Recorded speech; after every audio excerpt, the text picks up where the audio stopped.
सवाल ये पूछा है कि आंख का सफेद मोतिये का ऑपरेशन करवाया है तो क्या उसके बाद चश्मे की जरूरत होती है? नजर के चश्मे के लिए मेरी नजर फिर भी मुझे कम नजर आता है, तो क्या सफेद मोतिये के ऑपरेशन के बाद चश्मे की जरूरत होती है?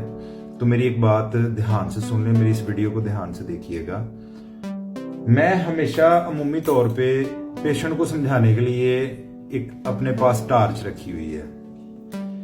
ये टार्च है जी, इसका जो शीशा है, मैं एग्जाम्पल इससे आपको दूंगा कि जो आंख का गोल बड़ा काला हिस्सा है ये इस बैटरी का शीशा है। इसके अंदर जो बल्ब है वो आपका गोल छोटा काला हिस्सा जिसको हम लेंस कहते हैं वो है, और इसके पीछे जो सेल है उसको पर्दे से मुशाबत दे सकते हैं आप। अगर आपकी आंख का पर्दा कमजोर है, जैसे कि बैटरी का सेल कमजोर हो, तो उसकी रोशनी बल्ब की उतनी ही कम होगी। जितनी बैटरी के सेल की चार्जिंग अच्छी होगी उसकी रोशनी भी उतनी अच्छी होगी। सेम एज इट इज आंख के सफेद मोतिये का ऑपरेशन ये है कि कुदरती तौर पे जो आंख के अंदर लेंस है वो धुंधला हो गया किसी वजह से, उसको निकाला जाता है। निकाल के उसकी जगह पे आर्टिफिशियल लेंस डाल दिया जाता है।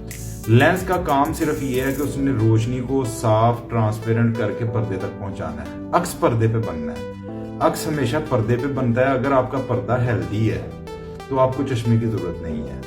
अगर आपके पर्दे पे कोई चश्मे का नंबर है तो फिर इससे मोतिये के ऑपरेशन का कोई ताल्लुक नहीं। इस चीज से आपको ऑपरेशन के बाद भी ऐनक का इस्तेमाल करना पड़ेगा। कई वो लोग हैं जिनको शुरू से ऐनक लगी होती है, उम्र के कुछ हिस्से में पहुंच के उनकी आंख में सफेद मोतिया आ जाता है, तो जब उनके सफेद मोतिये का ऑपरेशन किया जाता है तो उसके बाद भी उनको ऐनक लगनी है। और अमूमी तौर पे करीब का चश्मा तो आपको लगाना ही पड़ता है। इसलिए ये बात अंडरस्टैंड कर दें कि अगर आपको डॉक्टर ने रिकमेंड की है कि आपकी आंख में चश्मे का नंबर है तो आपने वो लगाना है। उसको लगाने से आपकी नजर साफ सुथरी हो जाएगी।